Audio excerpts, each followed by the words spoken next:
बिस्मिल्लाहिर्रहमानिर्रहीम। अस्सलाम वालेकुम। क्या हाल है मेरे सब स्टूडेंट्स का। उम्मीद है आप सब ठीक होंगे और पेपर्स के लिए तैयारी कर रहे होंगे। अल्लाह ताला आप सबको कामयाबियाँ अता फरमाए।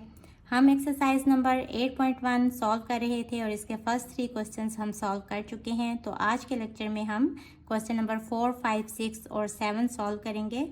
क्वेश्चन स्टार्ट करने से पहले कुछ कॉन्सेप्ट्स जो हम पढ़ चुके हैं उनको रिवाइज कर लेते हैं और कुछ न्यू कॉन्सेप्ट्स के बारे में डिस्कस कर लेते हैं।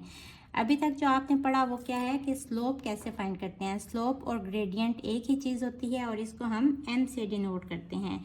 अगर हमारे पास एंगल गिवन है थीटा तो हम यूज़ करते हैं फार्मूला स्लोप फाइंड करने का m equals to tan of theta. और अगर हमें दो पॉइंट्स के कोऑर्डिनेट्स गिवन है, सपोज ये है पॉइंट A और इसके कोऑर्डिनेट्स हैं x1 y1 और सपोज ये पॉइंट है B और इसके कोऑर्डिनेट्स हैं x2 y2, तो स्लोप कैसे हम फाइंड करते हैं y2 minus y1 over x2 minus x1, ये फार्मूला यूज़ करके। अब स्लोप पॉजिटिव भी हो सकती है और नेगेटिव भी हो सकती है। कैसे पता चलता है? अगर थीटा जो है वो 90 से छोटा है, 0 और 90 के बीच में है, यानी कि ये वाला एंगल, तो हमें पता है कि फर्स्ट क्वाड्रेंट में tan हमेशा पॉजिटिव होता है, तो इस केस में m जो है स्लोप उसका आंसर पॉजिटिव आएगा। बट अगर आप ये वाला केस देखें तो यहाँ ये जो एंगल बन रहा है ये 90 से बड़ा है, तो अगर थीटा 90 से बड़ा हो और 180 से छोटा हो तो इस केस में देखें tan थीटा सेकंड क्वाड्रेंट में लाई कर रहा है। इस केस में जो स्लोप आएगी वो हमेशा नेगेटिव होगी। अब थीटा भी हम फाइंड कर सकते हैं। थीटा क्या होता है? Inclination of the line. Inclination of the line यानी थीटा की वैल्यू हमेशा पॉजिटिव होनी चाहिए। अगर ये नेगेटिव आ रही हो तो वो क्या शो करता है कि वो एंगल ये वाला बता रहा होता है, बट हमें एंगल कौन सा चाहिए होता है? ये वाला। तो अगर थीटा की वैल्यू जो है वो नेगेटिव आ रही है तो उसको पॉजिटिव करने के लिए हम क्या करते हैं कि यहाँ से यहाँ तक हमें पता है कि ये पूरा एंगल कितना होता है 180 का। इसमें से ये वाला एंगल सपोज ये है 60, तो इसको हम माइनस कर देते हैं तो ये वाला एंगल आ जाता है, सपोज ये आ रहा है अब 120, तो ये वाला एंगल हमारे पास पॉजिटिव में थीटा की वैल्यू आ जाती है। अब सपोज दो लाइंस हैं और ये पैरेलल लाइंस हैं, तो यहाँ देखें अगर ये पैरेलल लाइंस है तो यहाँ जो थीटा बन रहा है इतना ही यहाँ भी एंगल बनेगा। सपोज ये बन रहा है 70 डिग्री, तो आप देखें स्लोप, अगर यहाँ इसकी आप स्लोप निकालते हैं tan ऑफ 70 तो वो भी सेम आएगी, और इसकी स्लोप चूँकि थीटा दोनों में सेम है तो स्लोप की वैल्यू सेम आएगी।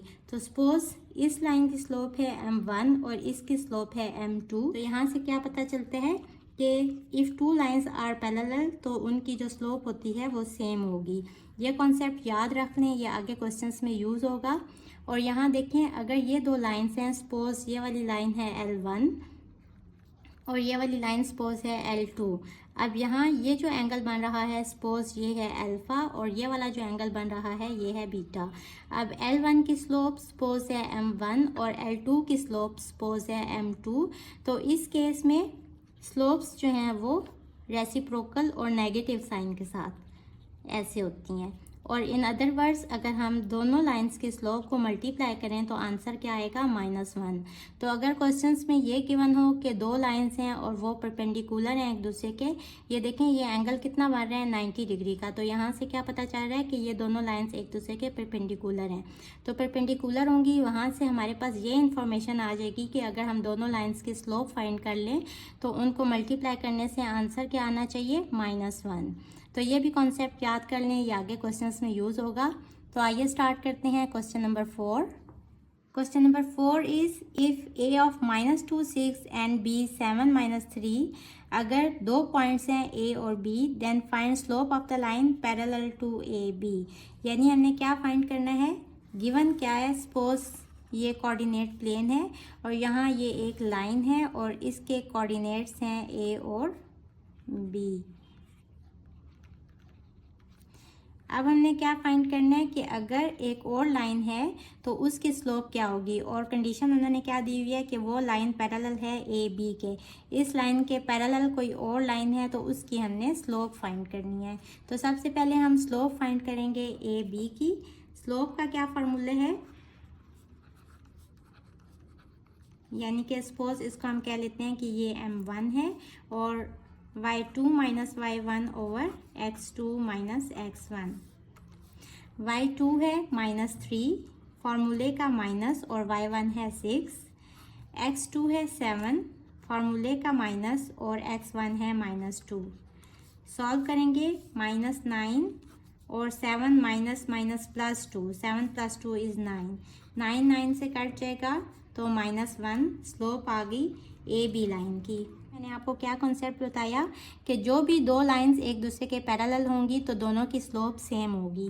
तो हम लिखेंगे if any line is parallel to A B then क्या होगा, m1 इक्वल होगा m2 के। यहाँ m1 की वैल्यू पुट करें -1। यहाँ से पता चला कि जो दूसरी लाइन है जो ए बी लाइन के पैरेलल है उसकी स्लोप m2 भी किसके इक्वल आ गई, -1 के। सो यही हमने कैलकुलेट करना था। अब इसका सेकेंड पार्ट देखें, परपेंडिकुलर टू ए बी, यानी कि हमने उस लाइन की स्लोप फाइंड करनी है जो कि ए बी लाइन के परपेंडिकुलर है। तो ये लाइन है ए बी और इसके परपेंडिकुलर ये लाइन है, मींस के ये वाला जो एंगल है ये कितना होगा, 90 डिग्रीज का। तो इसका भी हमने रिलेशन पढ़ा कि अगर दो लाइंस आपस में परपेंडिकुलर हैं, इसकी स्लोप हमने फाइंड की m1 और सपोज जो सेकंड लाइन है इसकी स्लोप है m2, तो इनका क्या रिलेशन होगा, m2 इक्वल होते हैं -1/m1 के। अब वैल्यूज पुट कर दें, माइनस और 1/m1 कितने हैं, -1, माइनस माइनस प्लस हो जाएगा तो +1। तो m2 स्लोप कितनी आ गई, यानी कि सेकंड लाइन जो कि ए बी लाइन के परपेंडिकुलर है उसका आंसर आ गया 1। Question number 5 is find x if the slope of the line passing through a 3x b 5 8 is 4, यानी कि हमने x की वैल्यू फाइंड करनी है और a b लाइन की स्लोप गिवन है 4। तो स्लोप का फार्मूला लगाएं, स्लोप इक्वल होते हैं y2 - y1 x2 - x1। यहाँ a के कोऑर्डिनेट्स हैं x1 y1 और b के हैं x2 y2।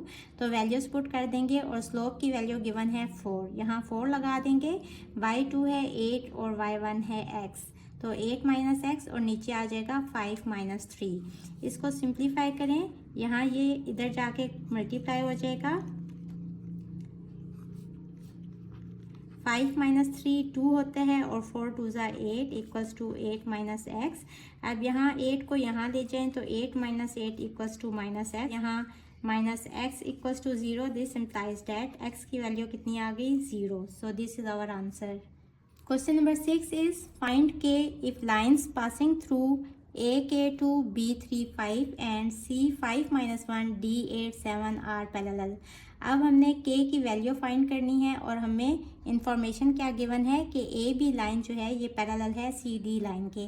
तो अगर ये दोनों लाइंस पैरेलल हैं तो इनकी स्लोप्स इक्वल होंगी। सबसे पहले हम इन दोनों लाइंस के स्लोप फाइंड कर लेंगे। तो सपोज ए बी लाइन की स्लोप है m1, तो m1 फाइंड कैसे करेंगे, y2 - y1 5 - 2 over x2 - x1 means के 3 - 5 3 - k। ये हो जाएगा 5 - 2 इज़ 3 ओवर 3 - k। इसको इक्वेशन नंबर 1 कह दें। अब हमने स्लोप फाइंड करनी है लाइन सी डी की, तो इनके कोऑर्डिनेट्स लिख लेते हैं। सपोज इनकी स्लोप है m2, तो ये हो जाएगा y2 - y1 7 - -1 और x2 - x1 8 - 5। Minus minus plus हो जाएगा तो 7 + 1 इज़ 8 और 8 - 5 इज़ 3। तो यहाँ इसको इक्वेशन नंबर 2 कह लें। Lines A B and C D are parallel, so इनकी स्लोप्स इक्वल होंगी। तो इक्वेशन 1 और 2 से स्लोप्स को इक्वल करके लिख लें। 3 ओवर 3 - k इक्वल आ जाएगा 8 ओवर 3 के।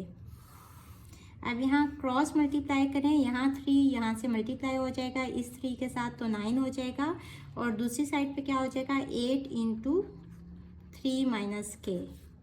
ये हो जाएगा 24 - 8k इक्वल्स टू 9।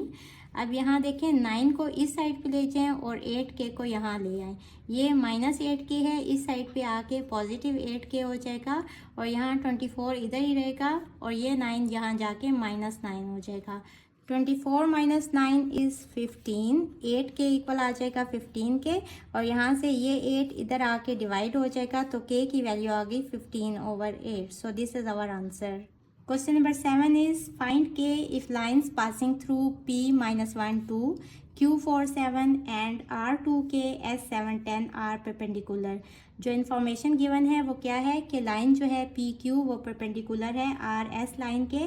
तो यहाँ से क्या पता चला कि जो स्लोप हम फाइंड करेंगे पी क्यू लाइन की वो इक्वल होगी माइनस दूसरे वाले के रेसिप्रोकल के, यानी कि आर एस लाइन की स्लोप के रेसिप्रोकल और साथ में नेगेटिव साइन होगा। तो आप ऐसे भी लिख सकते हैं m1 इक्वल्स टू -1/m2 या फिर m2 इक्वल्स टू -1/m1, दोनों तरह से ठीक होगा। अब सपोज पी क्यू लाइन की स्लोप है m1, तो इसको हम कैसे कैलकुलेट करेंगे, y2 - y1 over x2 - x1। यहाँ है y2 7 और y1 है 2, तो 7 - 2 और नीचे आ जाएगा 4 माइनस इंटू -1 5 और नीचे आ जाएगा माइनस माइनस प्लस, तो 4 + 1 इज अगेन 5। यहाँ से m1 आ गई 1। अब हम स्लोप फाइंड करेंगे आर एस की। तो फॉर आर एस इसके कोऑर्डिनेट्स लिख लें।